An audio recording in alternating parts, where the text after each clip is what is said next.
على شهادة أن لا إله إلا الله وأن محمدا رسول الله وإقام الصلاة وإيتاء الزكاة والسمع والطاعة والنصح لكل مسلم متفق عليه.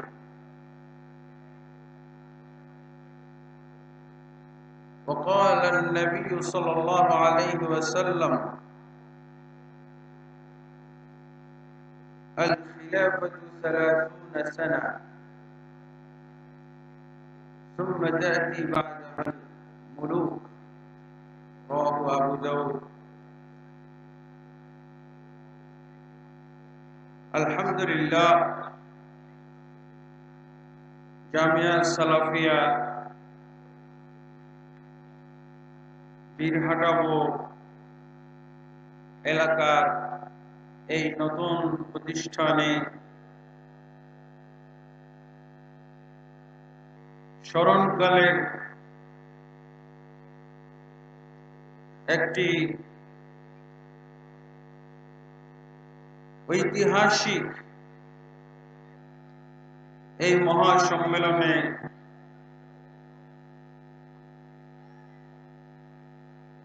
ওয়াজ করার জন্য সুযোগ্য বক্তাবৃন্দ, উলামায়ে কেরাম এবং অত্র এলাকার বাংলাদেশের বিভিন্ন এলাকার বিভিন্ন মসজিদ এবং মাদ্রাসার সাথে সংশ্লিষ্ট আমার উলামা, খতাবা, আইম্মা, ভাই বন্ধুগণ এবং অত্র এলাকা সহ বাংলাদেশের বিভিন্ন এলাকা থেকে আগত ইলমুন নাফি' অর্জনের উদ্দেশ্যে এই প্যান্ডেলের নিচে সমবেত আমার প্রাণপ্রিয় মুসলিম ভাই বন্ধুগণ, অত্র প্রতিষ্ঠানে যারা কর্ণধার, বিশেষভাবে শেখ আব্দুর রাজ্জাক বিন ইউসুফ অত্র প্রতিষ্ঠানের প্রতিষ্ঠাতা এবং তার সাথে যারা সহযোগী রয়েছেন, যারা অত্র প্রতিষ্ঠানে শিক্ষকতা করতেছেন এবং অত্র প্রতিষ্ঠানকে নির্মাণ এবং এর উন্নতি অগ্রগতির জন্য চিন্তা ভাবনা করতেছেন, সকলকে আমি মোবারকবাদ জানাই এবং সকলের জন্য দোয়া করি আল্লাহ তাবারক ওয়া তাআলা আমাদেরকে যেন এই প্যান্ডেলে কবুল করে নেন, আল্লাহুম্মা আমিন। এবং এই প্রতিষ্ঠানটিকে কিয়ামত পর্যন্ত আল্লাহ তাবারক ওয়া তাআলা কায়েম দায়েম রাখেন, আল্লাহুম্মা আমিন। আমরা যারা এখানে একত্রিত হয়েছি এই প্যান্ডেলের নিচে, আমরা যারা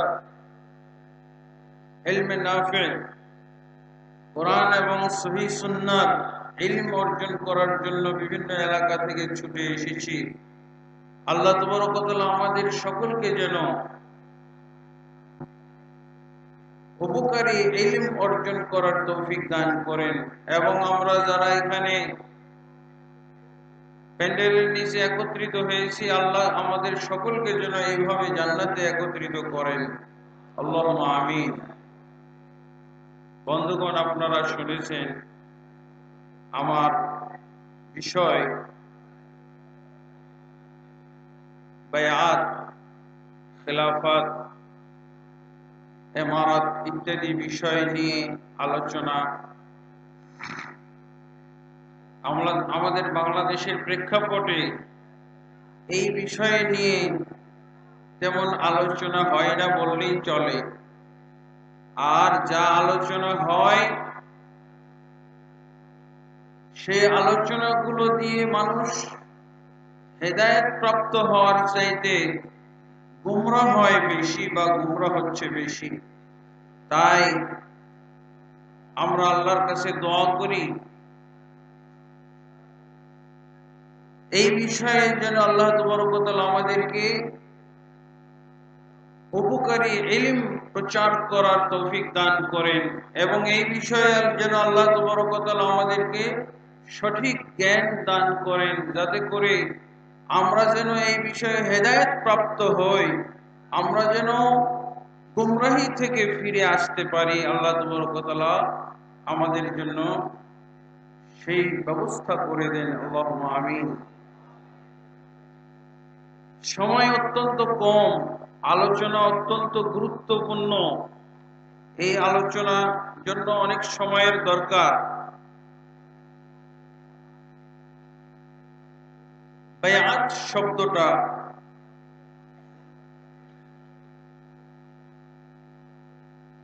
যদিও আরবি শব্দ,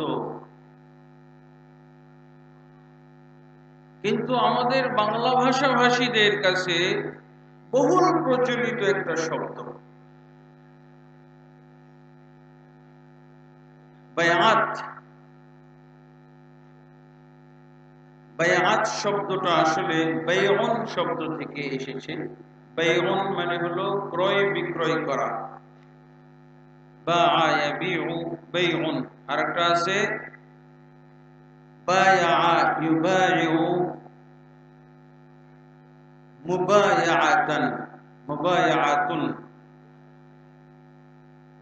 বায়া ইয়াবিউ অর্থ তো আমরা জানি, কেনা বেচা, ক্রয় বিক্রয়, বিনিময়, অর্থের বিনিময়ে পণ্য গ্রহণ করা, পণ্যের মালিক হওয়া। আর বাআ, বায়া ইউবাইউ এর অর্থ হলো মুআহাদা, চুক্তি করা, অঙ্গীকার করা। এই ব্যাপারে ইবনুল খালদুন রহমতুল্লাহ আলাইহি উনি তার বিখ্যাত গ্রন্থ মুকদ্দমার মধ্যে এই বিষয়ে তিনি আবিধানিক এবং পারিভাষিকভাবে এর সংজ্ঞা দিয়েছেন। তিনি বলছেন, ই'লাম আন্নাল বাইআতা হিয়াল আহদু আলা তাআ। বায়া শব্দটা হচ্ছে, বায়া শব্দের অর্থ হচ্ছে আল আহদ আলা তাআ, আনুগত্যের অঙ্গীকার করা, আনুগত্যের অঙ্গীকার করা। কাআন্নাল মুবাইয়্যু আহাদা আমিরাহু আলা আন্নাহু ইউসাল্লিমু লাহু আন-নাযর ফি আমরি নাফসিহি ওয়া উমুরিল মুমিনিন। এর অর্থ, যিনি অঙ্গীকার করবেন, যিনি অঙ্গীকারকারী, তিনি যেন অঙ্গীকার করছেন এই ব্যাপারে যে তিনি তার দায়ী দায়িত্ব, যাবতীয় দায়ী দায়িত্ব দিয়ে দিলেন তার আমিরের প্রতি, ওয়া উমুরিল মুসলিমিন, এবং অন্যান্য মুসলিমদেরও দায়ী দায়িত্ব ন্যস্ত করলেন আমিরের প্রতি, নেতার প্রতি। এই ব্যাপারে আর কখনো নেতার সাথে তিনি কোনো ধরনের বিতর্কে যাবেন না, তার নেতৃত্ব নিয়ে তিনি বিদ্রোহ করবেন না তার বিরুদ্ধে। এটা যেন ক্রয় বিক্রয়ের মতোই হয়ে গেল। আমিরকে এইরকম, যেমন টাকার বিনিময়ে আমি পণ্যের মালিক হয়ে গেলাম, অথবা টাকা দেওয়ার কারণে আমার পণ্যটা অন্যজন নিয়ে নিল, তো ঠিক আনুগত্যের আমি যখন অঙ্গীকার করলাম, তখন আমার দায়ী দায়িত্ব যেন আমিরকে আমি দিয়ে দিলাম, তার আনুগত্যের বাইরে আমি আর যাব না, তারই আনুগত্য করব যতক্ষণ পর্যন্ত তিনি মারুফ, ন্যায় কাজের ভিতরে, ন্যায়ের গণ্ডির ভিতরে আমাকে আদেশ দিবেন অথবা নিষেধ করবেন, তার আনুগত্যের বাইরে যাব না। আদেশ করলে সেই আদেশ পালন করব, নিষেধ করলে সেই নিষেধাজ্ঞা থেকে বিরত থাকব। অর্থাৎ চুক্তি আর অঙ্গীকার, চুক্তি আর অঙ্গীকার করা। আল্লাহ রাসূল সাল্লাল্লাহু আলাইহি ওয়াসাল্লাম এই ধরনের চুক্তি এবং অঙ্গীকার করেছেন। এই মর্মে বিভিন্ন ধরনের কোরআন থেকে দলিল পাওয়া যায়।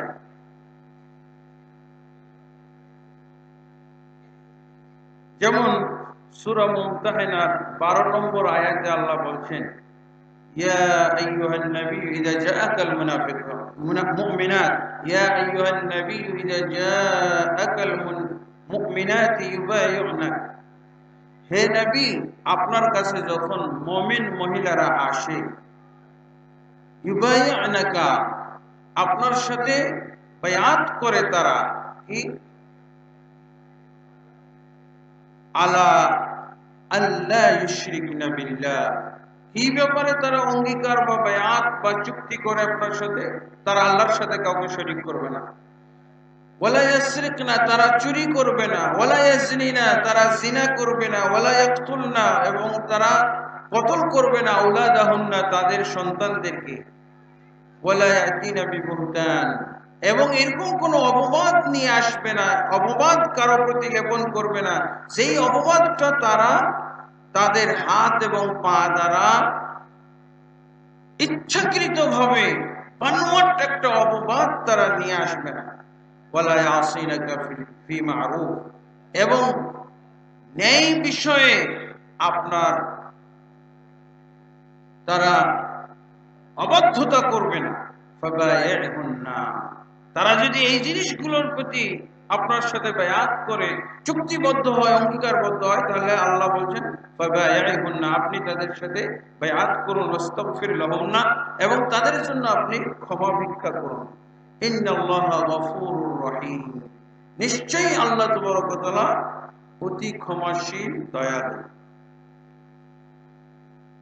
এই যে বায়াত, এখানে সংজ্ঞার মধ্যে ইবনুল খালদুন রাহমাতুল্লাহ আলাইহি সংজ্ঞার মধ্যে একটা কথা উল্লেখ করেছেন, সেটা কি, যে ইতাউল আহদ আলা তাআ, আনুগত্যের উপরে অঙ্গীকার করা, আর আমিরকে তার দায়ী দায়িত্ব ন্যস্ত করে দেওয়া। আমিরকে সংজ্ঞার মধ্যে এই কথাটা নিয়ে আসা হয়েছে।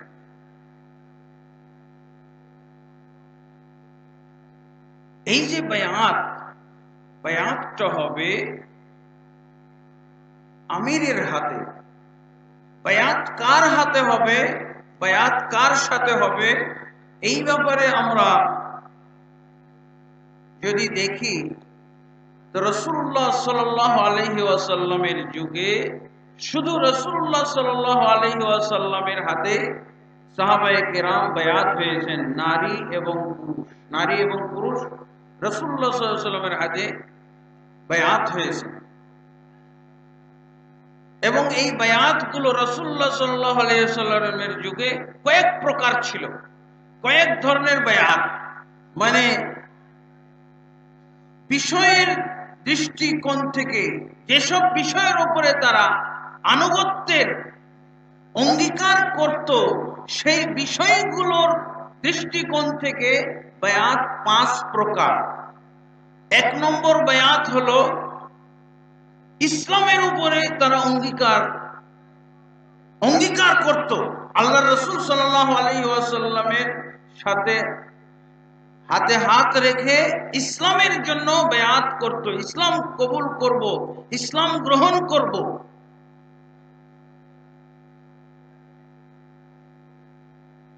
এবং এটা বিভিন্ন ভাবে বিস্তারিত ভাবে আছে, যেমন এই মহিলাদের ব্যাপারে সূরা মুমতাহিনার 12 নম্বর আয়াতে আমরা পড়লাম, মহিলারা আল্লাহ রাসূল সাল্লাল্লাহু আলাইহি ওয়াসাল্লামের কাছে বায়াত করেছেন, কিন্তু মহিলা এবং পুরুষের বায়াতের মধ্যে পার্থক্য। পুরুষরা হাতে হাত রেখে বায়াত করত, কিন্তু মহিলারা শুধুমাত্র কথার মাধ্যমে রাসূলুল্লাহ সাল্লাল্লাহু আলাইহি ওয়াসাল্লামের সাথে বায়াত করত। আয়েশা রাদিয়াল্লাহু আনহা বলছেন, মা মাসাত ইয়াদু রাসূলুল্লাহ সাল্লাল্লাহু আলাইহি ওয়াসাল্লাম ইয়াদা ইমরাতিন কাত্তু, আল্লাহ রাসূল সাল্লাল্লাহু আলাইহি ওয়াসাল্লামের হাত কখনো কোনো মহিলার হাত স্পর্শ করে না। আল্লাহ রাসূল সাল্লাল্লাহু আলাইহি ওয়াসাল্লাম মহিলাদের সাথে বায়াত করতেন শুধুমাত্র কথার মাধ্যমে,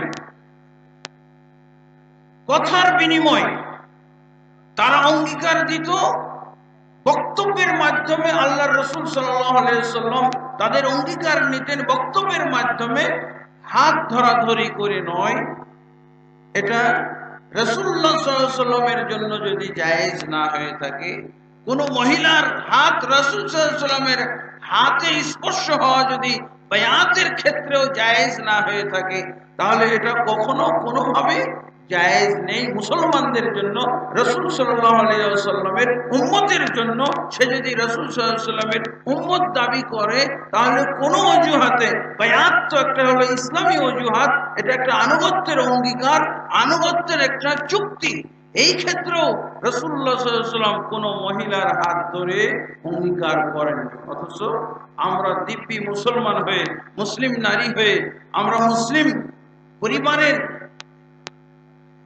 ইসলামের দাবি করে, মুসলিমা মহিলা দাবি করে আমরা পরপুরুষের হাতে হাত রাখি, মুসাফা করি, এমনকি কাফের পুরুষদের হাতও হাত রেখে আমরা মুসাফা করি। নাউজুবিল্লাহ, এটা মুসলমান কোন মহিলার কাজ হতে পারে না।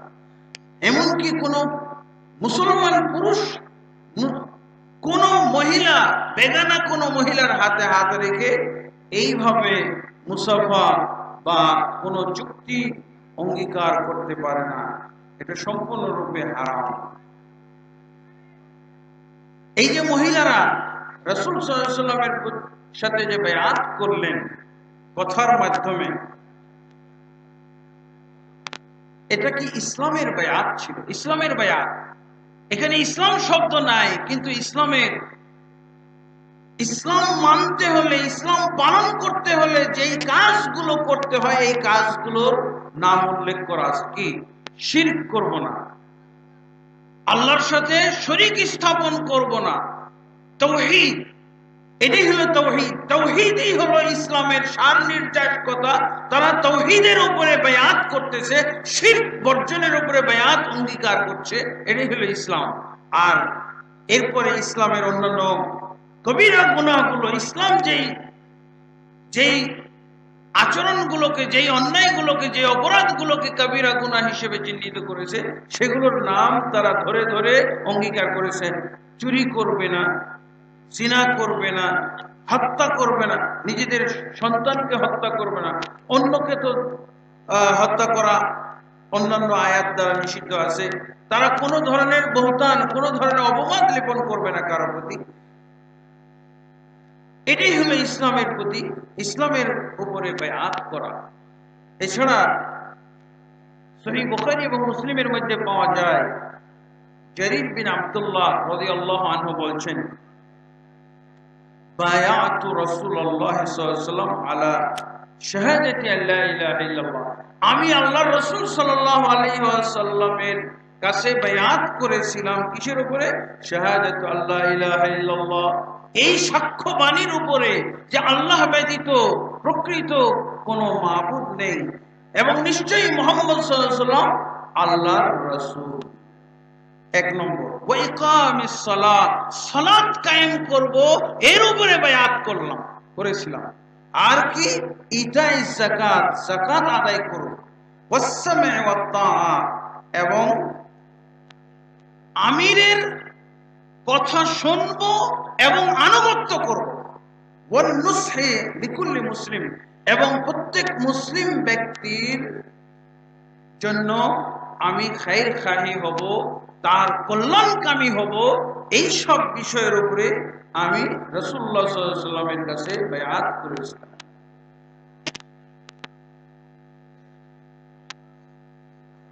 এমনকি আল্লাহর রাসূল সাল্লাল্লাহু আলাইহি ওয়াসাল্লাম অনেক সময় একজনের হাতে বায়াত করে, এই বায়াতটা তিনি যেন তার কওমের কাছ থেকে রাসূল সাল্লাল্লাহু আলাইহি ওয়াসাল্লামের পক্ষে গ্রহণ করেন।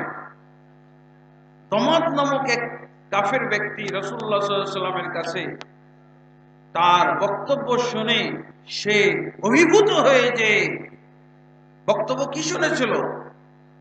খুতবা, রাসূলুল্লাহ সাল্লাল্লাহু আলাইহি ওয়াসাল্লামের খুতবা শুনে সে অভিভূত হয়েছিল। কয়েকবার আল্লাহ রাসূল সাল্লাল্লাহু আলাইহি ওয়াসাল্লামের খুতবাটা শুনেছিলেন, যেই খুতবা আজকে আপনারা এই মঞ্চে বারবার শুনছেন, ইন্নাল হামদুলিল্লাহ নাহমাদুহু ওয়া নাস্তাঈনুহু ওয়া নাস্তাগফিরুহু ওয়া নাউযু বিল্লাহি মিন শুরুরি আনফুসিনা ইত্যাদি। এই যে খুতবা আল্লাহ রাসূল সাল্লাল্লাহু আলাইহি ওয়াসাল্লামের কাছ থেকে শোনার পর সে অভিভূত হয়ে সে যে সমস্ত নবী সাল্লাল্লাহু আলাইহি ওয়াসাল্লামের বিরুদ্ধে অপবাদের কথা শুনেছিল, মুহাম্মদ সাল্লাল্লাহু আলাইহি ওয়াসাল্লামের বিরুদ্ধে যে সমস্ত কুৎসা রটনা শুনেছিল, মুহাম্মদ সাল্লাল্লাহু আলাইহি ওয়াসাল্লামের বিরুদ্ধে যে সমস্ত আইব ত্রুটি বর্ণনা করা শুনেছিল এবং আল্লাহ রাসূল সাল্লাল্লাহু আলাইহি ওয়াসাল্লামের ব্যাপারে যে সমস্ত বদনাম শুনেছিল যে উনি জাদুকর, উনি একজন অসুস্থ রোগী, জেনে ধরেছে, তাকে আসর করেছে, জেনে ভর করেছে ইত্যাদি ইত্যাদি, যে তার ব্যাপারে অপপ্রচার হতো, এগুলো ওনার এই খুতবা শুনে তার ধারণা সম্পূর্ণ পাল্টে যায় এবং উনি বুঝতে পারেন যে এই লোকটি এত ভালো মানুষ, এত সুন্দর মানুষ, অথচ তার বিরুদ্ধে এগুলো প্রচারণা হয়েছে। এই জিনিসটা উনি উপলব্ধি করার পর রাসূলুল্লাহ সাল্লাল্লাহু আলাইহি ওয়াসাল্লামের হাতে বায়াত করে তিনি ইসলাম গ্রহণ করেছিলেন এবং আল্লাহ রাসূল সাল্লাল্লাহু আলাইহি ওয়াসাল্লাম তাকে বললেন যে তুমি তো বায়াত করে ইসলামে দীক্ষিত হলে, লোকটা যেহেতু প্রভাবশালী লোক, লোকটা যেহেতু গ্রহণযোগ্যতা আছে, লোকটার কদর আছে, আল্লাহ রাসূল সাল্লাল্লাহু আলাইহি ওয়াসাল্লাম এরকম একটা সুধারণা থেকে ওই লোকটিকে প্রস্তাব দিলেন যে তুমি তোমার জাতি, তোমার সম্প্রদায়ের পক্ষেও বায়াত করে নাও, তুমি যে তাদেরকে আমার পক্ষে বায়াত করিয়ে ইসলাম ধর্মে দীক্ষিত করবে। তখন উনি বললেন, ওয়াদা কওমি, হে রাসূলুল্লাহ সাল্লাল্লাহু আলাইহি ওয়াসাল্লাম, আপনি আমাকে আমার সম্প্রদায়ের পক্ষেও বায়াত করিয়ে নেন, অঙ্গীকার করান, আমি তাদেরকে ইসলাম ধর্ম দীক্ষিত করার জন্য আপনার পক্ষে কাজ করব, আপনার পক্ষে বায়াত তাদের কাছ থেকে আমি নিয়ে নিব। আলহামদুলিল্লাহ, উনি সফল একজন ব্যক্তি ছিলেন। তাহলে এটা হলো ইসলামের পক্ষে। আল্লাহ রাসূল সাল্লাল্লাহু আলাইহি ওয়াসাল্লাম এই ব্যাপারে বায়াত এভাবেও করেছেন। 10 জনের একটা টিম আল্লাহ রাসূল সাল্লাল্লাহু আলাইহি ওয়াসাল্লামের, কাফেরদের 10 জনের একটা দল আল্লাহ রাসূল সাল্লাল্লাহু আলাইহি ওয়াসাল্লামের কাছে আসলেন। এসে কি বললেন? ইসলাম গ্রহণ করব, ইয়া রাসূলুল্লাহ, আমাদেরকে ইসলামে দীক্ষিত করেন। তখন আল্লাহ রাসূল সাল্লাল্লাহু আলাইহি ওয়াসাল্লাম কি বললেন? বায়াতিস সাতান ওয়া আমসাকান ওয়াহিদ, 9 জনকে বায়াতের মাধ্যমে ইসলামে দীক্ষিত করলেন, একজনকে বাদ দিয়ে দিলেন। জিজ্ঞেস করা হলো, বায়াতিস সাতান ওয়া আমসাকান হাযা, হে আল্লাহর রাসূল সাল্লাল্লাহু আলাইহি ওয়াসাল্লাম, আপনি আমাদের 10 জনের মধ্যে 9 জনের বায়াত নিলেন, বায়াতের মাধ্যমে আমাদেরকে ইসলামে দীক্ষিত করলেন, আর কি হলো একজন লোককে আপনি বাদ দিয়ে দিলেন কেন? আল্লাহ রাসূল সাল্লাল্লাহু আলাইহি ওয়াসাল্লাম বললেন, ইন্না আলাইহি তামিমাতান, এই জন্য এই লোকটাকে আমি বায়াত করালাম না, এই জন্য ওকে আমি ইসলাম ধর্মে দীক্ষিত করলাম না, ইসলাম ধর্মে তাকে আনলাম না, যে এর গায়ে তাবিজ আছে। ইমাম বাইহাকি রহমাতুল্লাহ আলাইহি এই হাদিসটি বর্ণনা করেছেন এবং হাসান, বায়াত এর গায়ে তাবিজ আছে, অতএব একে আল্লাহ রাসূল সাল্লাল্লাহু আলাইহি ওয়াসাল্লাম ত্যাগ করে দিলেন, একে ইসলাম ধর্মে দীক্ষিত করলেন না। তারপর সেই লোক আসলে তো ইসলাম ধর্মের প্রতি অনুরাগী হয়ে, ইসলামকে ভালোবেসে, ইসলামের সৌন্দর্যে সে মোহিত হয়ে কিন্তু এসেছিল, এই জন্য সে বঞ্চিত হতে চায় নাই। সে সাথে সাথে যথাস্থানে হাত ঢুকিয়ে তাবিজ ছিঁড়ে ফেলে নিক্ষেপ করলো। তখন আল্লাহ রাসূল সাল্লাল্লাহু আলাইহি ওয়াসাল্লাম তারও বায়াত নিয়ে তাকে ইসলাম ধর্মে দীক্ষিত করলেন। ফলে কি হলো? সেই ব্যক্তিও ইসলামের সুশীতল ছায়াতলে জায়গা পেয়ে গেল। এবং সেই দিনই আল্লাহ রাসূল সাল্লাল্লাহু আলাইহি ওয়াসাল্লাম এই হাদিসটা বলেছিলেন, মান তাআল্লাকা তামিমাতান ফাকাদ আশরাকা, যে ব্যক্তি তার গায়ে তাবিজ ধারণ করবে, তাবিজ ঝুলাবে, সে ব্যক্তি অবশ্যই শিরকে নিমজ্জিত হবে, তাবিজ কত মারাত্মক জিনিস, যে আল্লাহ রাসূল সাল্লাল্লাহু আলাইহি ওয়াসাল্লাম বায়াতের মাধ্যমে 9 জনকে ইসলাম ধর্মে দীক্ষিত করলেন, কিন্তু তাবিজ থাকার কারণে তাকে ইসলাম ধর্মেই নিলেন না। মানে তাবিজ এত বড়টা অপরাধ আল্লাহ রাসূল সাল্লাল্লাহু আলাইহি ওয়াসাল্লাম দৃষ্টিতে যে একে ইসলাম ধর্মেই নেওয়া যায় না। অথচ আমাদের সমাজের অনেক হুজুর, অনেক ইমাম, অনেক পীর, অনেক মুর্শিদ তারা মসজিদে বসতে, মসজিদের হুজরাই বসে বসে এত বড় অন্যায় কাজটা করে থাকেন। সেই অন্যায় করার কারণে রাসূলুল্লাহ সাল্লাল্লাহু আলাইহি ওয়াসাল্লাম ইসলাম ধর্মেই দীক্ষিত করলেন। আল্লাহ আমাদেরকে হেদায়েত দান করুন। উল্টো আমরা এর পক্ষে, তাবিজের পক্ষে সাফাই গাই। আল্লাহ তাবারক ওয়া তাআলা এই সমস্ত হুজুরদেরকে হেদায়েত দান করুন, আল্লাহুম্মা আমিন।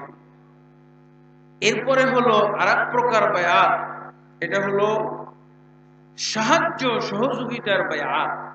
রাসূলুল্লাহ সাল্লাল্লাহু আলাইহি ওয়াসাল্লাম মক্কাতে যখন দ্বিতীয় বায়াত করেছেন, বায়াতুল আকাবা সানিয়া, দ্বিতীয় বায়াত, 35 জন পুরুষ এবং 2 জন মহিলা এদেরকে বায়াত করিয়েছিলেন আল্লাহ রাসূল সাল্লাল্লাহু আলাইহি ওয়াসাল্লাম। সেটা কিসের ব্যাপারে? ডাইরেক্ট ইসলামের ব্যাপারে বায়াত করান। কিসের উপরে বায়াত করেছিলেন? বলেছিলেন যে তোমরা কি শত্রুদের থেকে আমার আমার শত্রুদেরকে দমনের ব্যাপারে এবং আমাকে সাহায্য করার ব্যাপারে বায়াত করবে, যেমন ভাবে তোমাদের পরিবার পরিজনকে শত্রু থেকে রক্ষা করো, রক্ষা করতে যেমন তোমরা বদ্ধপরিকর, তোমরা আমাকে কি এইভাবে শত্রুদের অনিষ্ট থেকে, শত্রুদের হামলা থেকে, শত্রুদের বিভিন্ন ধরনের হুমকি থেকে রক্ষার ব্যাপারে বায়াত করবে? তখন যে সাহাবীগণ মদিনা থেকে গিয়েছিলেন এবং বায়াতুল আকাবা সানিয়াতে যোগ দিয়েছিলেন, তারা সবাই এই মর্মে অঙ্গীকার করেছিলেন, বায়াত করেছিলেন, হ্যাঁ আল্লাহর রাসূল সাল্লাল্লাহু আলাইহি ওয়াসাল্লাম, আপনাকে আমরা আমাদের পরিবার পরিজনের মতো করেই শত্রুদের দমন করব এবং আপনার উপরে যে কোনো ধরনের হুমকি আমরা ঠেকানোর জন্য বদ্ধপরিকর। এটাকে বলা হয় বায়াত আলান নুসরা ওয়াল মানা। বায়াত আরেক প্রকার, তৃতীয় প্রকার বায়াত হলো বায়াত আলাল জিহাদ, জিহাদের উপরে বায়াত করা, যুদ্ধের উপরে বায়াত করা। রাসূলুল্লাহ সাল্লাল্লাহু আলাইহি ওয়াসাল্লাম সেই সময় বায়াত করতেন। এই ব্যাপারে তো আল্লাহ কোরআন মাজিদে বলেছেন, সূরা তাওবার 111 নম্বর আয়াতে আল্লাহ বলেছেন, ইন্নাল্লাহা আশতারা মিনাল মুমিনিনা আনফুসাহুম ওয়া আমওয়ালাহুম বিআন্না লাহুমুল জান্নাহ, নিশ্চয়ই আল্লাহ ক্রয় করে নিয়েছেন মুমিনদের থেকে তাদের জান এবং মালকে, বিআন্না লাহুমুল জান্নাহ, জান্নাতের বিনিময়ে। জান্নাতের বিনিময়ে। জিহাদের কথা তো আর এখন বলা যাচ্ছে না, জিহাদ তো মানসুখ হয়ে গেছে নাকি? হ্যাঁ, জিহাদের উপরে রাসূলুল্লাহ সাল্লাল্লাহু আলাইহি ওয়াসাল্লাম বায়াত নিয়েছিলেন, বায়াত করেছিলেন। জিহাদ মানসুখ হয়ে যায় নাই। জিহাদের নামে আমাদের সমাজে যে তৎপরতা চলছে সেটা অবশ্যই মানসুখ, সেটা অবশ্যই অগ্রহণযোগ্য, সেটা অবশ্যই বিদআত। জিহাদ যেমন সৎ আমল, জিহাদের ক্ষেত্রে অনিয়ম করা হলে ওটাকে বিদআত বলা হয়, আর সামাজিক নাম তার হলো সন্ত্রাসী কাজ। জিহাদ কোরআনে আছে, জিহাদ তো হাদিসে আছে, কিয়ামত পর্যন্ত থাকবে। আল জিহাদু মাযিন ইলা ইয়াউমিল কিয়ামah, কিয়ামত পর্যন্ত জিহাদ চলবে। কিন্তু জিহাদের শুধু ফজিলত দেখে জিহাদের মাঠে, জিহাদের নামে লাফিয়ে পড়লে হবে না। ফজিলত শুনলে আর আদেশ শুনলে জিহাদের জন্য লাফিয়ে পড়লে হবে না। জিহাদের নিয়ম কানুনও জানতে হবে, জিহাদের সময় এবং প্রেক্ষাপট জানতে হবে। অন্যথায় জিহাদের যদি নিয়ম কানুন এবং প্রেক্ষাপট না জানেন, তাহলে সেই ক্ষেত্রে কি হবে? জিহাদ বেদাত হবে আর সামাজিক নাম হবে সন্ত্রাসী কাজ। যেটা হচ্ছে আমাদের সমাজে। বন্ধুগণ, রাসূলুল্লাহ সাল্লাল্লাহু আলাইহি ওয়াসাল্লাম এরকম জিহাদের উপরে বায়াত নিয়েছিলেন, যেটা কোরআনের ভিতরে পাওয়া যায়। সূরা ফাতহের ভিতরে ইন্নাল্লাযীনা ইউবাইউনাকা তাহতা আশ-শাজারাতি, মানে বায়াতুর রিজওয়ান, হুদাইবিয়ার সন্ধির সময় যে বায়াত আল্লাহ রাসূল সাল্লাল্লাহু আলাইহি ওয়াসাল্লাম নিয়েছিলেন, সেটা ছিল একটি বায়াত। ইন্নামা ইউবাইউনাল্লাহ, ইন্নাল্লাযীনা ইউবাইউনাকা ইন্নামা ইউবাইউনাল্লাহ। হে রাসূল, তোমার সাথে যারা বায়াত করছে, বায়াতুর রিজওয়ানের কথা বলা হয়েছে সূরা ফাতহের 10 নম্বর আয়াতে। এই ঘটনাটা হুদাইবিয়ার সন্ধির সময়, যখন হুদাইবিয়ার ঘটনা, মক্কায় রাসূলুল্লাহ সাল্লাল্লাহু আলাইহি ওয়াসাল্লামকে ঢুকতে দেওয়া হলো না, উমরা করতে দেওয়া হলো না, তখন উল্টা আল্লাহ রাসূল সাল্লাল্লাহু আলাইহি ওয়াসাল্লামের জামাই ওসমান রাদিয়াল্লাহু আনহুকে আটকে রাখা হলো, সমঝোতার জন্য গেলেন, আটকে রাখা হলো। সেই সময় রাসূলুল্লাহ সাল্লাল্লাহু আলাইহি ওয়াসাল্লাম তৎক্ষণাৎ জিহাদের সিদ্ধান্ত নিয়েছিলেন। সেই জিহাদের ব্যাপারে আল্লাহ রাসূল সাল্লাল্লাহু আলাইহি ওয়াসাল্লাম বায়াত নিয়েছিলেন, বলেছিলেন। তখন ওই ব্যাপারে আল্লাহ কোরআন নাযিল করেছেন সূরা ফাতহের 10 নম্বর আয়াত, ইন্নাল্লাযীনা ইউবাইউনাকা ইন্নামা ইউবাইউনাল্লাহ। নিশ্চয়ই যারা তোমার সাথে আজকে বায়াত করতেছে, এরা মূলত আল্লাহর সাথেই বায়াত করতেছে। আল্লাহর সন্তুষ্টি এই বায়াতের সাথে আছে, আল্লাহর সমর্থন এই বায়াতের প্রতি রয়েছে। কিন্তু আল্লাহ তাবারক ওয়া তাআলা এই বায়াত, জিহাদের উপরে বায়াত ছিল, কিন্তু আল্লাহ তাবারক ওয়া তাআলা নিজেই এই জিহাদের সিদ্ধান্তকে পাল্টে দিয়েছিলেন। আল্লাহ তাবারক ওয়া তাআলা নিষেধ করে দিয়েছিলেন। বায়াত হয়েছিল জিহাদের উপরে, কিন্তু আল্লাহ তাবারক ওয়া তাআলা এই জিহাদকে নিষিদ্ধ করে দিয়েছিলেন। কেন? যে এই জিহাদ হঠাৎ করে হতে যাচ্ছে। মক্কাতে তো মুসলমানও আছে, মুসলিম আছে, কাফের আছে। মুসলিম যারা আছে তারা তো ক্ষতিগ্রস্ত হবে। হঠাৎ করে তুমি মুহাম্মদ জিহাদ শুরু করে দিলে, যারা মক্কাতে মুসলমান রয়ে গেছে তারা তো টেরও পায় নাই, তারা জানতে পারে না এই সিদ্ধান্তের কথা। যুদ্ধ শুরু হয়ে গেলে এই মুসলিমগুলো ক্ষতিগ্রস্ত হবে। অতএব আল্লাহ তাবারক ওয়া তাআলা জিহাদের উপরে বায়াতকে মেনে নিলেন, পছন্দ করলেন, সমর্থন করলেন, কিন্তু জিহাদকে নিষিদ্ধ ঘোষণা করলেন। ওই জিহাদ হয় না, নিষিদ্ধ হয়ে গেছিল, আল্লাহ নিষিদ্ধ করে দিয়েছিলেন। সেটা হুদাইবিয়ার সন্ধির মাধ্যমে এই ঘটনার সমাপ্তি ঘটেছিল। এটাকে বলা হয় আল বায়া আলাল জিহাদ, জিহাদের উপরে বায়াত করা।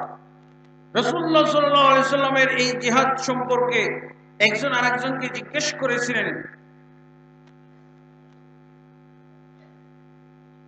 তোমরা কিসের উপরে জিহাদ, হুদাইবিয়ার সন্ধির সময় কিসের উপরে বায়াত করেছিলে? তখন বলেছিলেন, আলাল মাউতি, আমরণ যুদ্ধ করে যাব, এর উপরে আমরা অঙ্গীকার করেছিলাম রাসূলুল্লাহ সাল্লাল্লাহু আলাইহি সাল্লামের সাথে। যাই হোক, এটাকে বলা হয় জিহাদ, বায়া আলাল জিহাদ, জিহাদের উপরে বায়াত করা। চতুর্থ প্রকার বায়াত হচ্ছে হিজরতের উপরে বায়াত করা। হিজরত কখন? যখন মক্কা বিজয় হয় নাই, তখন রাসূলুল্লাহ, আল্লাহ তাবারক ওয়া তাআলার পক্ষ থেকে বিশেষভাবে আদেশ জারি করা হয়েছিল হিজরতের প্রতি, এবং রাসূলুল্লাহ সাল্লাল্লাহু আলাইহি ওয়াসাল্লামও বিশেষভাবে হিজরতের প্রতি আদেশ জারি করেছিলেন। আর এটা ছিল মক্কা বিজয়ের প্রস্তুতি স্বরূপ। হুদাইবিয়ার সময় আল্লাহ নিজেই যেহেতু জিহাদ নিষিদ্ধ করে দিলেন, কারণ কি?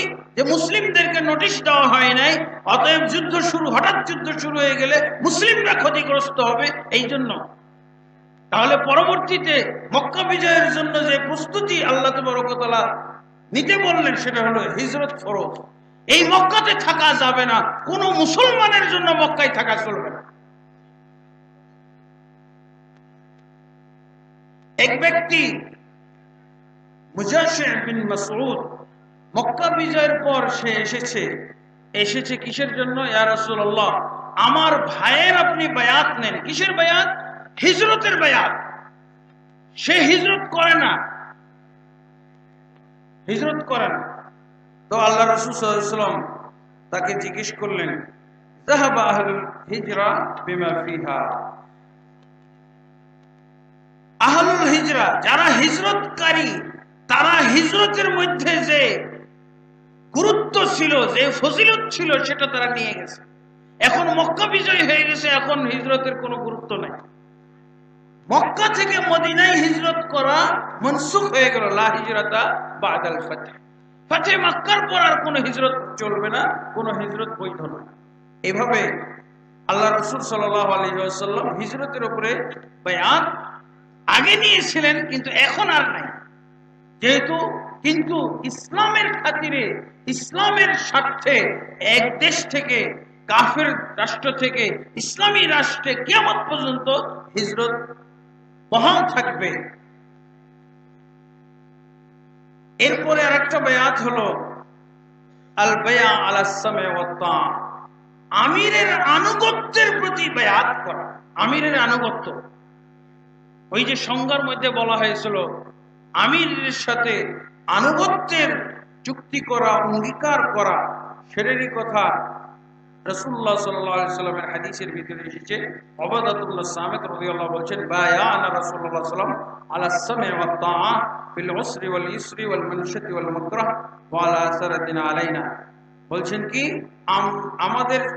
আমাদেরকে রাসূলুল্লাহ সাল্লাল্লাহু আলাইহি ওয়াসাল্লাম বায়াত নিলেন আলা সামঈ ওয়াত তাআ, আমিরের আনুগত্য এবং তার কথা শ্রবণ করার প্রতি, ফিল উসরি ওয়াল ইসরি, যখন সুখে এবং শান্তিতে, সুখে দুঃখে এবং কষ্টের ভিতরে, শিষ্টের ভিতরে, এবং আমাদের প্রতি নিজেকে, নিজের স্বার্থকে অগ্রাধিকার দিল,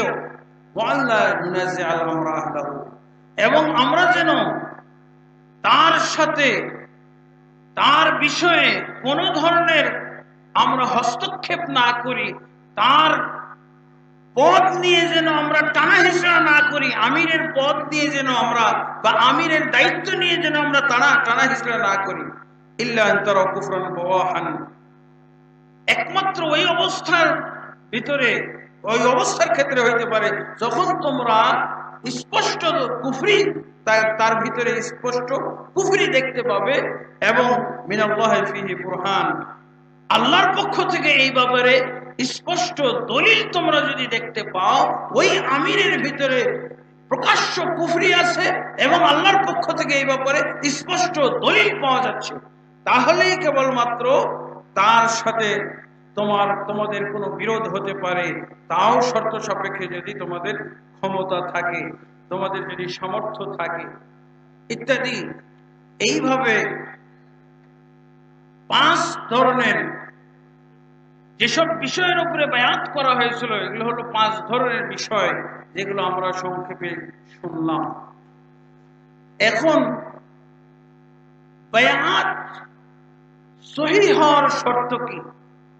বায়াতটা সহিহ হবে, বায়াতটা সুন্নাহ মোতাবেক হবে, বায়াতটা বেদাতি বায়াত হবে, এর মাপকাঠি গুলো কি? বায়াত, এই যে বায়াতের কথা বলা হলো, বায়াত একটা গুরুত্বপূর্ণ বিষয়।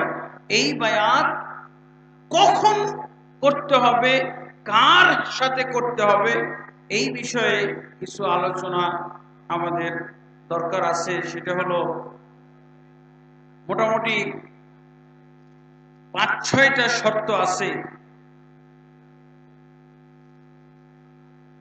এই শর্ত মোতাবেক 7টা পর্যন্ত শর্ত বলা হয়েছে। 1 নম্বর শর্ত হলো, ওই ব্যক্তির ভিতরে, যেই ব্যক্তির হাতে বায়াত করা হবে, যেই ব্যক্তির সাথে বায়াত করা হবে, এই ব্যক্তির ক্ষেত্রে রাষ্ট্রীয় প্রধান, খলিফা অথবা আমির অথবা ইমাম, 3টা শব্দ। বায়াত যার হাতে করতে হবে, সেই লোকের পদের নামটা শুনেন। তিনি আমির হবেন, খলিফা হবেন, তিনি কি হবেন? উলিল আমর হবেন, ইমাম হবেন। কয়েকটা নাম আছে এই পদে। 1 নম্বর হলো ইমাম, তাকে বলা হয় ইমাম আজম। ইমাম আজম বলতে যে ইমাম আবু হানিফা না, এটা কিয়ামত পর্যন্ত ইমাম আজম, বাংলাদেশের ইমাম আজম, ইসলামী রাষ্ট্রের যিনি প্রধান হন তাকে ইমাম আজম বলা হয়। বোঝা গেছে? কিয়ামত পর্যন্ত এই পদটা রয়েছে, থাকবে ইমাম আজম। আর শুধু ইমাম, মসজিদের ইমাম, হুজুর মসজিদের ইমাম, আর রাষ্ট্রের যিনি প্রধান হবেন তার লকব হলো ইমাম আজম, সবচেয়ে বড় ইমাম, কেন্দ্রীয় ইমাম। আর একটা হলো, তাহলে বায়াত কার জন্য? বায়াত হলো ইমাম আজমের জন্য। 1 নম্বর শর্ত এটা, দেখছেন? যে কোনো আকীদার গ্রন্থ খুলবেন, যে কোনো আকীদার বিষয়ে আপনি আলোচনা পড়বেন, এবং ইমারত, খেলাফত এবং বায়াত বিষয়ে আপনি জ্ঞান অর্জনের জন্য যে কোনো আপনি নির্ভরযোগ্য কিতাব, নির্ভরযোগ্য আলেমদের লেখা কিতাব আপনি পড়বেন, সেখানে এই শর্তটা পাবেন। বায়াত শুদ্ধ হওয়ার জন্য ইমাম হওয়া শর্ত। কেউ কেউ বলেছেন ইমামের যত গুণাবলী আছে ওই গুণাবলী সহ ওই ব্যক্তি থাকা শর্ত। ইমামের কতগুলো গুণাবলী আছে? অনেকগুলো, প্রায় 10-15টা ইমামের গুণাবলী আছে। এই গুণাবলীগুলো যদি তার ভিতরে থাকে, ইমাম হতে হবে, ইমাম আজম।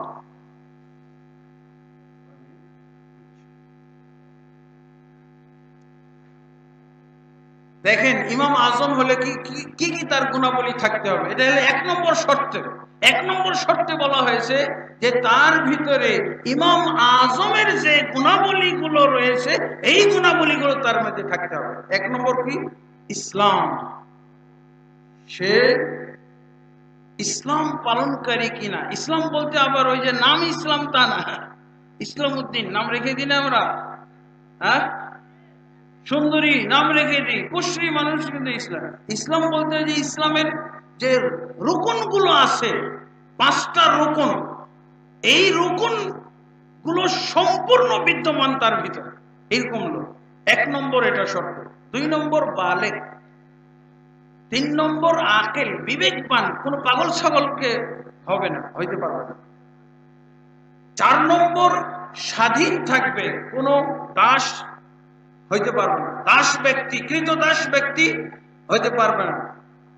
তারপরে পুরুষ হইতে হবে, কোন নারী হইতে পারবে না। রাষ্ট্রের প্রধান যার বায়াত করা হবে, 4র্থ শর্ত, 5ম শর্ত হলো তাকে অবশ্যই কি হতে হবে?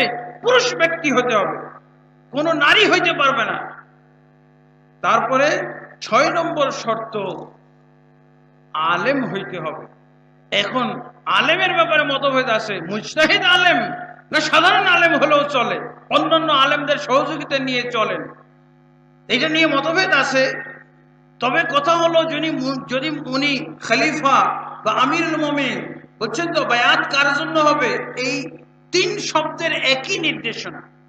ইমাম আজম, খলিফা, আমিরুল মুমিনিন, ওয়ালিউ আমরিল মুসলিমিন, ওয়ালিউ আমরিল মুসলিমিন, এই 4টা শব্দের নির্দেশনা একই। আমিরুল মুমিনিন হইতে পারে আমির, আর কেন্দ্রীয় আমির।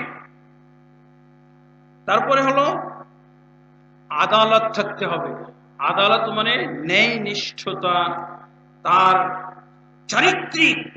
চারিত্রিক দোষ ত্রুটি থেকে মুক্ত হইতে হবে, চারিত্রিক গুণাবলী সুন্দর হইতে হবে।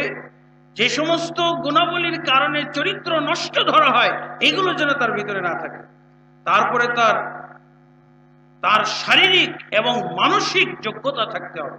শারীরিক এবং মানসিক যোগ্যতা, শারীরিক যোগ্য, ল্যাংড়া খোড়া হবে চলবে না, অন্ধ হলে চলবে না, বধির হলে চলবে না।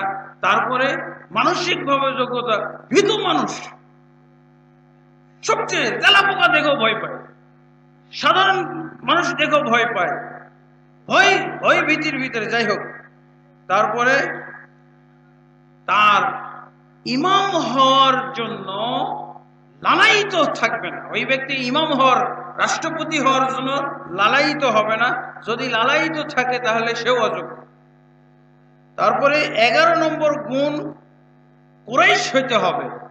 কুরাইশ হইতে হবে, যদি থাকে কুরাইশ, কিন্তু কুরাইশ যদি না থাকে তাহলে কুরাইশ ছাড়াও চলবে। রাসূলুল্লাহ সাল্লাল্লাহু আলাইহি ওয়াসাল্লাম বলছেন না, যদি একজন হাবশী গোলামও তোমাদের নেতৃত্ব দেয় তার তোমরা আনুগত্য করবে যদি সে কিতাবুল্লাহ দিয়ে তোমাদেরকে পরিচালনা করে।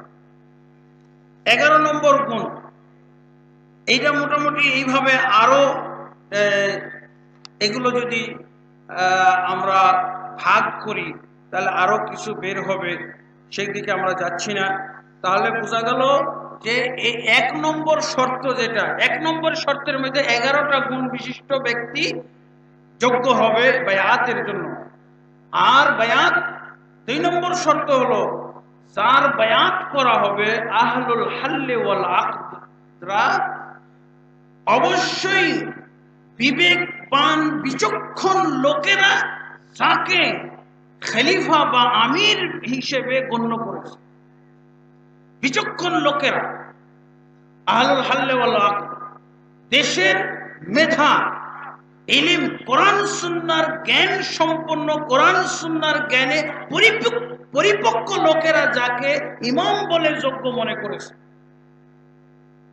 গণতান্ত্রিক কায়দায় নয়, ঠিক আছে, খালি ভোট দিয়ে তাকে যোগ্য করে তোলা হলো এটা না। দেশের সেরা ব্যক্তিত্বরা, মেধা সম্পন্ন, কোরআন সুন্নাহর জ্ঞানে পরিপক্ক ব্যক্তিরা যাকে আমির হিসেবে নির্বাচন করেছে ওই ব্যক্তি। এরপরে আমি খুব সংক্ষেপে বলে যাচ্ছি। 3 নম্বর শর্ত হলো আমির যেন এমন ব্যক্তি হন যিনি পদটা, তার প্রতি পদটার প্রস্তাব দেওয়া হয়েছে, উনি গ্রহণ করেছেন। পদের প্রস্তাব দেওয়া হয়েছে, পদ তো চেয়ে নিবে না, কিন্তু প্রস্তাবও দেওয়া হয় নাই। উনি লুকিয়ে আছেন গুহায়, পাহাড়ে, জঙ্গলে লুকিয়ে আছেন, উনি আমির নির্বাচন হয়ে গেছে, এটা হবে না। ঠিক আছে, ওনাকে অবশ্যই হতে হবে। আরেকটা হলো প্রকাশ্য ব্যক্তি হইতে হবে এবং প্রকাশ্যে তিনি প্রস্তাব পাবেন এবং প্রস্তাবটা গ্রহণ করবেন।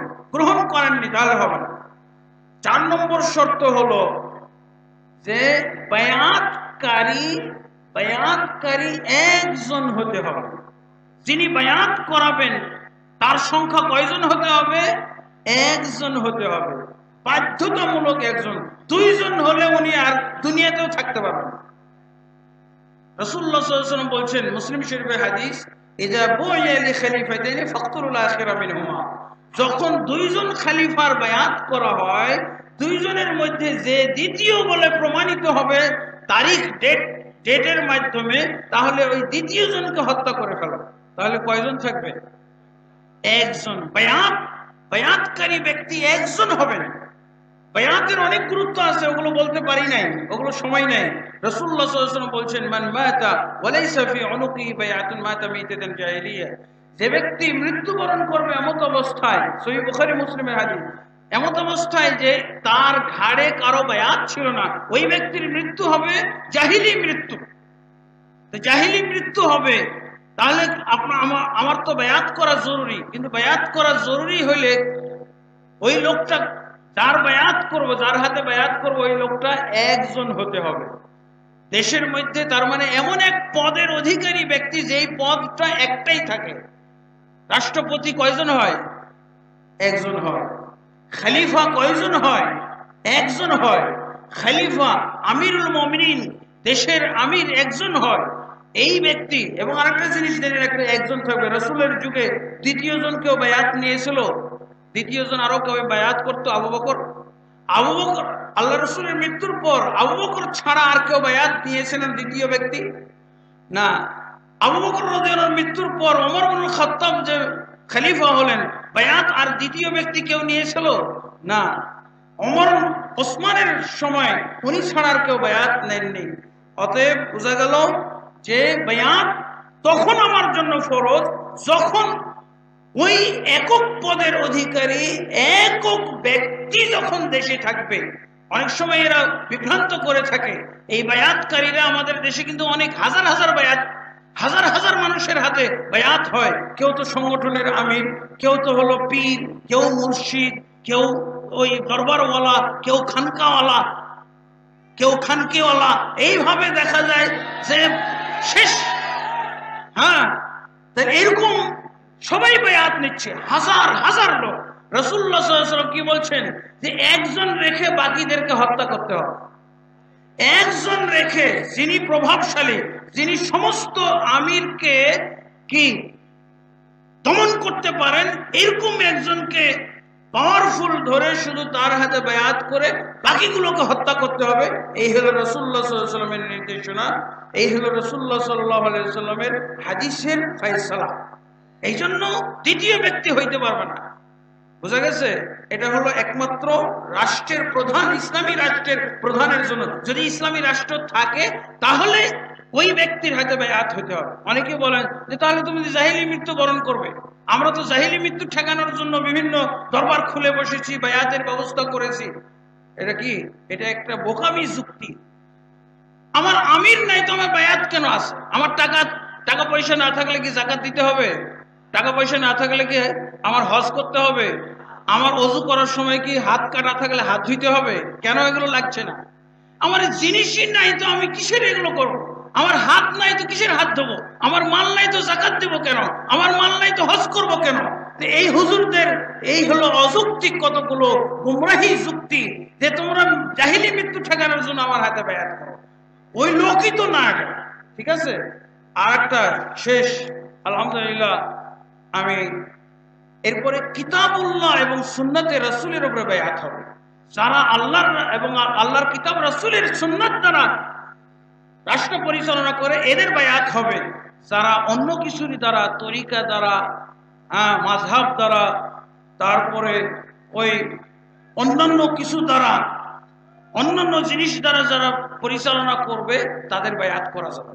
মা ইয়াকুদুকুম বিকিতাবিল্লাহি, যারা তোমাদেরকে আল্লাহর কিতাব দ্বারা পরিচালনা করবে তাদের তোমরা আনুগত্য করো।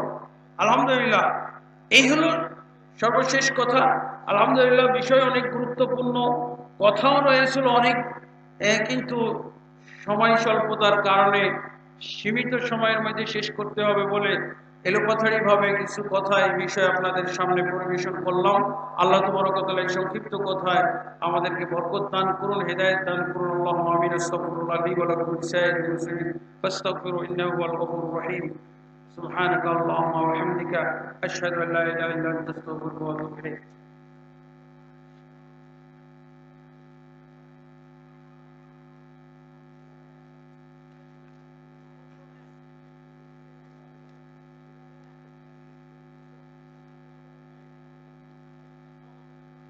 সম্মানিত উপস্থিতি, মোটামুটি বায়াত সম্পর্কে যে ধূম্রজাল কিছুটা হলে আমাদের ভেতর থেকে গেছে। আল্লাহ শাহেখকে জাযায়ে দান করুন। এখন বক্তব্য পেশ করবেন ইসলামী সম্মেলন আল জামিয়া সালাফিয়া কর্তৃক আয়োজিত 2 দিনব্যাপী ইসলামী সম্মেলনের সম্মানিত সভাপতি, আমার শ্রদ্ধাভাজন শিক্ষক শেখ আব্দুর রাজ্জাক বিন ইউসুফ হাফিজাহুল্লাহ, প্রতিষ্ঠাতা ও পরিচালক আল জামিয়া সালাফিয়া নারায়ণগঞ্জ ও রাজশাহী। তার বিষয় দ্বীনি ইলম, প্রেক্ষিত আল জামিয়া সালাফিয়া।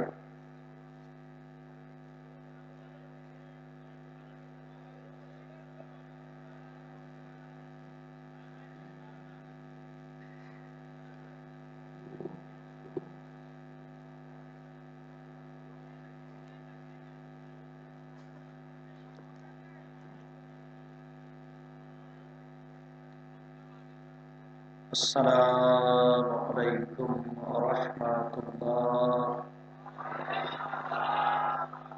إن الحمد لله نحمده ونستعينه من يهده الله